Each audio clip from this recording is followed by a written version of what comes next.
महाराष्ट्र में पंढरीनाथ के एक भक्त हुए श्री दामाजी पंत।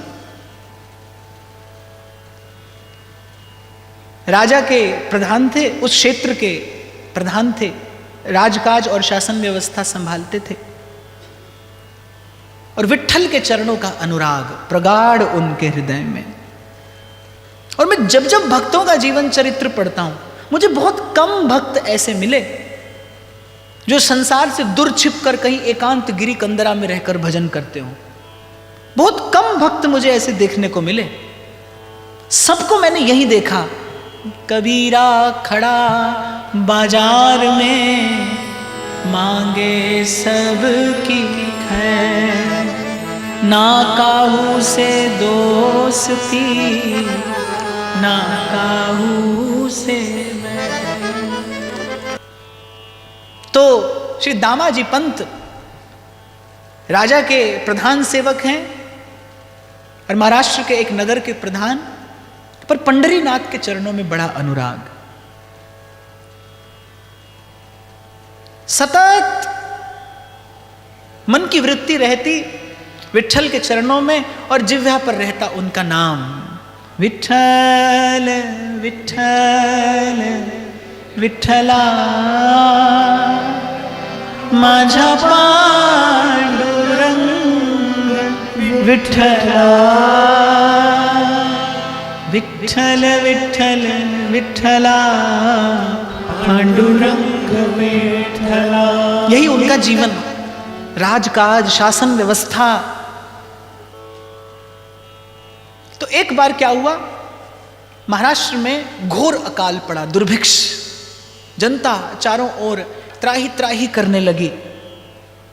और भगवान के भक्त का ये गुण धर्म है, वैष्णव जन तो तेने कहिए जे पीर पराई जाने रे, पर दुखे उपकार करे सो मन अभिमान ना आने रे, वैष्णव जन तो तेने कई।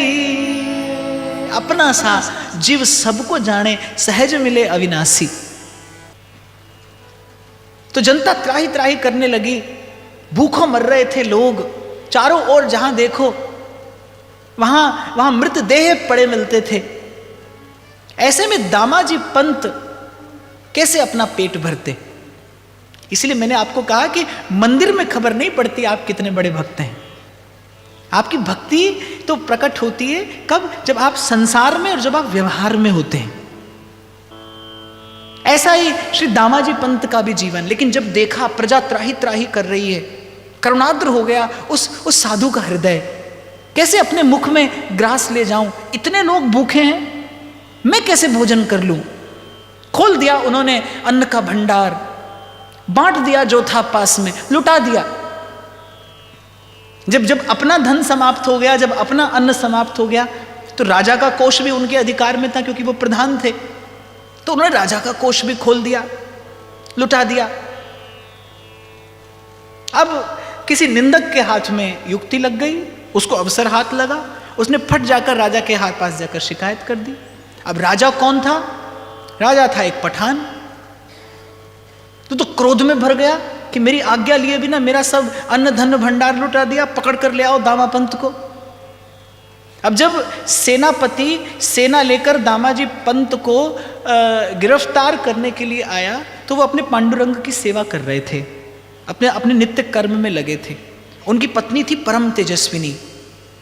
सेनापति ने जैसे ही द्वार पर आकर आवाज लगाई, वो परम तेजस्विनी पतिव्रता स्त्री द्वार पर आकर कहने लगी, अधीर होने की आवश्यकता नहीं है, वो अभी भगवद आराधन में लगे हैं, जब आराधना का विश्राम होगा तब आप उन्हें लेकर जा सकते हैं। और उस पतिव्रता स्त्री का तेज ऐसा, उसके स्वर में तेजस्विता ऐसी कि वो सशस्त्र सेनापति, उसे रुक जाना पड़ा। राजा को खबर पड़ी, उसने सेनापति भेजा, सेनापति आया। उस स्त्री में इतनी तेजस्विता थी, उसके स्वर में इतनी तेजस्विता थी, इतना बल था उसके स्वर में सत्य का कि अधीर होने की आवश्यकता नहीं। अभी भगवत आराधन में लगे हैं श्री दामाजी पंत, निवृत्त होंगे तो ले जाइएगा, निवृत्त हो जाएंगे तो ले जाइएगा। जितने तारे गगन में उतने शत्रु हों, कृपा हो गिरधर लाल की बाल न बांका हो। दामाजी अपनी नित्य की पूजा से, सेवा से निवृत्त हुए, बाहर आए, सेनापति को देखा। सेनापति ने कहा कि बादशाह ने आपको याद किया है, आपको गिरफ्तार करके ले जाने को कहा है। दामाजी पंत चल पड़े। मार्ग में पंढरपुर पड़ा। दामाजी पंत ने कहा कि यद्यपि इस समय मैं कैदी हूं, मुझे अपनी इच्छा अभिव्यक्त करने की कोई स्वतंत्रता नहीं है, फिर भी यदि आप आज्ञा दें तो मैं एक बार अपने अपने प्रभु का दर्शन करना चाहता हूं। सेनापति ने श्री दामाजी पंत को आज्ञा दे दी। हाथ में बेड़ी है। मंदिर में प्रभु के सन्मुख जैसे ही हुए, अश्रुधार बह पड़ी कि प्रभु, यदि मैंने कुछ भी अनुचित किया हो, यद्यपि मैंने बिना अधिकार के राजा के अन्न को दीनहीन में, भूखों में, दरिद्रों में बांटा है, यद्यपि मैं अपराधी हूं, पर फिर भी आपकी दृष्टि में भी यदि मैं अपराधी हूं तो आप मुझे दंड दीजिएगा प्रभु। किसी अन्य के हाथ से, किसी अन्य के हाथ से मुझे दंडित ना कराइए, भक्ति लज्जित होगी। करुण प्रार्थना भक्त के हृदय से फूट पड़ी। तो दामाजी पंत कहने लगे, प्रभु मेरी दृष्टि में तो यही धर्म था, उन दीनहीनों का अधिकार था। भोजन पाने की पात्रता क्या है? भूख, भूखे हो तो आपको भोजन का अधिकार है।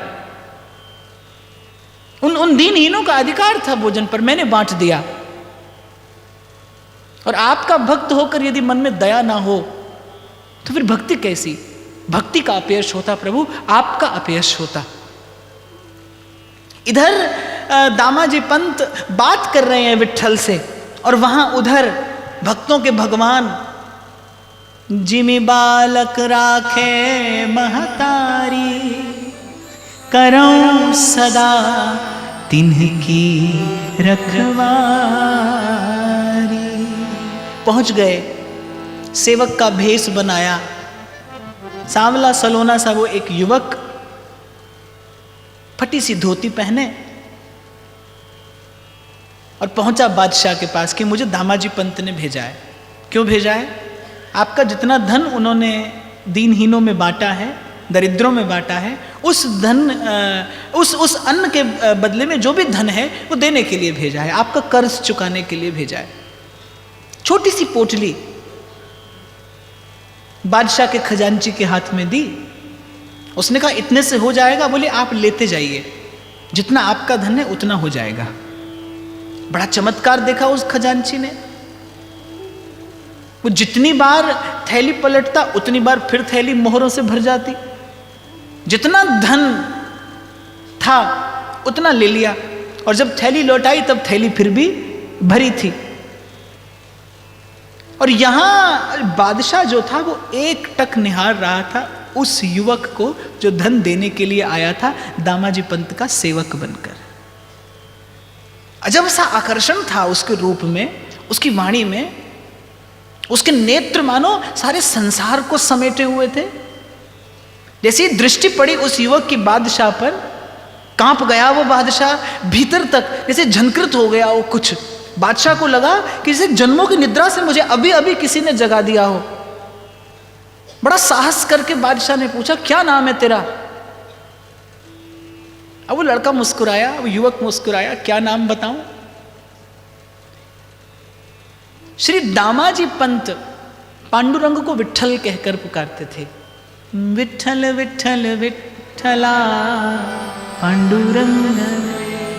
कोई नहीं जानता था कि श्री दामाजी पंत के मन में विट्ठल के प्रति वात्सल्य भाव था। भगवान को अपना अपना पुत्रवत जानकर कभी कभी प्रभु से लाड लड़ाया करते थे, और ये बात कोई नहीं जानता था। और अपने मन में भगवान को कभी कभी विट्ठू कह दिया करते थे। विट्ठल से विट्ठू, प्रेम से कभी प्रभु को विट्ठू कहकर पुकार लिया करते थे। प्रभु के मन में जाने क्या कौतुक आया। बादशाह ने पूछा, नाम क्या है तेरा? उस युवक ने उत्तर दिया, बिट्ठू। उसके स्वर में ऐसा माधुर्य, उसके रूप में ऐसा माधुर्य, उसकी वाणी इतनी मधुर कि बादशाह तो मानो मन ही मन अपना सब कुछ न्यौछावर कर बैठा बिट्ठू के चरणों पर। बादशाह के मन में तो ये इच्छा हुई कि बस एक क्षण के लिए भी अभी आंख से ओझल ना हो। और जैसे ही धन चुकता हुआ और खजांची ने रसीद लिख कर दी, बिट्ठू तो अपने भक्त का कार्य करने आया था और कार्य करके चला गया। इतनी देर में दामाजी पंत को सेनापति लेकर पहुंचा। बादशाह ने देखा कि अभी भी गिरफ्तार क्यों किए हो, इन्होंने धन चुका दिया, इन्हें मुक्त कर दिया जाए। दामाजी पंत कहने लगे, किसने धन चुकाया?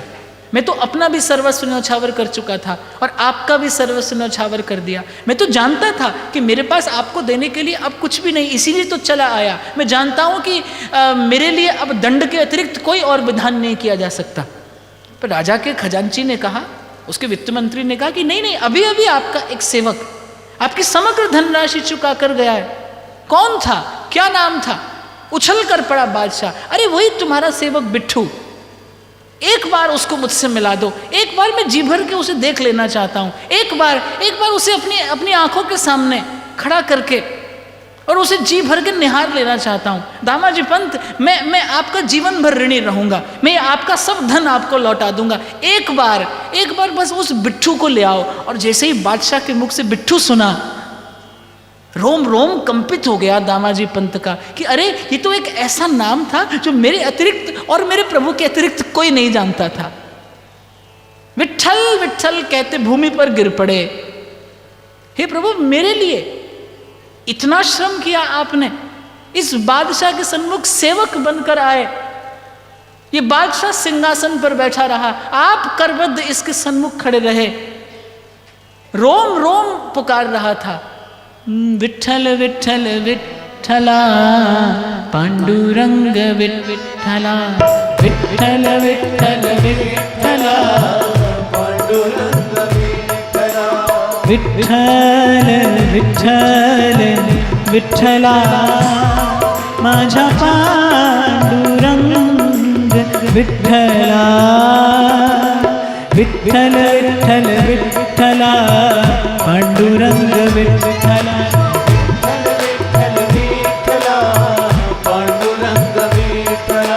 विट्ठल विट्ठल विट्ठला माझा पांडुरंग विट्ठला।